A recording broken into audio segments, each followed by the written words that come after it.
Okay, I'm here at the San Antonio Aquarium, and I'd like to use these birds as a background here to talk about, believe it or not, of all things, the coronavirus. And we got some ducks there and they got all kinds of birds here. You can sit around, and some of them actually come up to you, and you can bring in little things of bird seed and they'll come up to you. But I want to use this as a backdrop to talk about something that happened well over 100 years ago that's kind of coming back to us in a different way.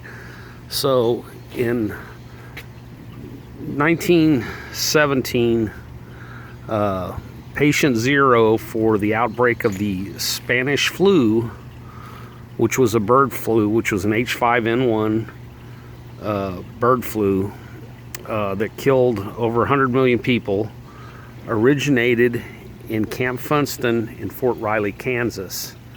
The patient zero was a guy named Albert Gitchen, and he worked as a cook, and they locked him in a railroad car overnight, and he was supposed to clean out all the poultry, and he became infected with the bird flu.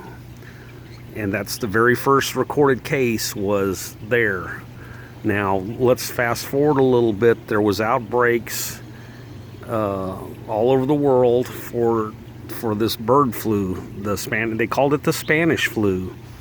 The reason they were calling it the Spanish flu, it wasn't because it originated in Spain. It was happening to a bunch of soldiers, because remember, during World War I, we mustered in Spain. We didn't muster our troops in England. They mustered them in Spain, and to go fight the Germans. And that really was what ended World War I. I mean, yes, the Americans joining the fight, it would have ensured the victory, within probably another year or so, but the Germans also got decimated by the bird flu, and they had already been decimated by years of war, so that ended the war sooner. But we also had outbreaks. I mean, you couldn't even gather in crowds in Philadelphia. They called it the Spanish Lady. They had various names for it, the Gray Death. Anyway, in modern times, the flu's outbreaks in two areas of the world: Central Africa and Southeast Asia, because that's where people keep a lot of poultry in the house with them, or they live in proximity of it, and that's what causes it. And then it becomes, once it goes human to human and then becomes airborne, that's when they really watch it. So lately they were watching the H5N1, then the H1, H7. There's a bunch of variations of it, and it doesn't really matter on the variations. Those are just the words they use for them. They look for clusters to see if there's going to come an outbreak.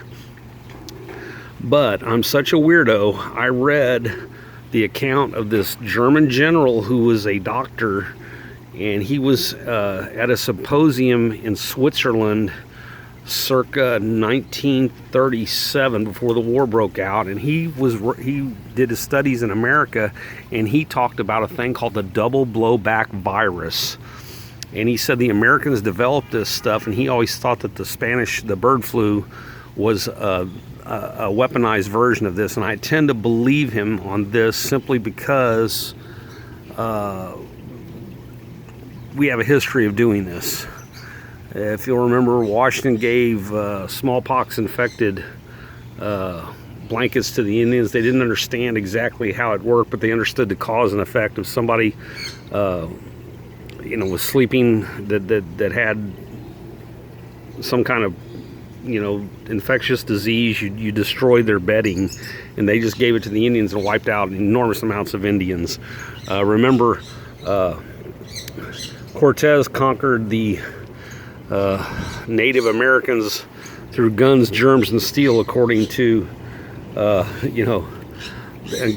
book by Jared Diamond, but it was mainly the germs that decimated the native population. And what does that have to do with the modern outbreak? So the coronavirus, the city that it broke out in China, is one of three that had class 4 biological. It was one of the places where they developed their biological weapons. And I believe this one got out of control out of their weapons manufacturing area. We're about 15 days into this, and there's only been about 7 or 8 cases in the U.S. You figure there's actually been probably 25. They just, some have missed out. But this is what happens when you play with the big boy stuff. You shouldn't be touching. The Chinese stock market's kind of falling like a stone the last couple of days. I mean, it was closed for Chinese New Year, but as soon as it opened again, it just dropped 700 one day, and it'll probably drop another 700 a day. Oh, look, they had little bitty babies over there, aren't that's cool. So this coronavirus is probably a weaponized version of it, and they'll have. I think the Chinese, if it had breaking out here, we're not draconian enough unless you just declare martial law to have it. But I think the Chinese are draconian enough where that they'll nip it in the bud. They're going to lose, 25,000-30,000 people, and hopefully they'll contain it. But yeah, so the Spanish flu, I just want you to check out the names Alpert-Gitzen and double blowback virus. Like I said, the German general was pretty adamant about it in his writings during this symposium. And the reason it was so bad for the middling population, people that were full-grown adults escaped it because it causes a cytosine storm. So if your metabolism is high, you're in the prime of life, the feedback loop on your white blood cells in your endocrine system moves so fast, it actually bypasses the ability to beat the virus, where somebody that's older or way younger, like 6 or 7, they can't have this thing called the cytosine storm. It's the division of the cells are slower, so they don't your body has time to create antibodies to it. So it decimated the people in the prime of life, basically.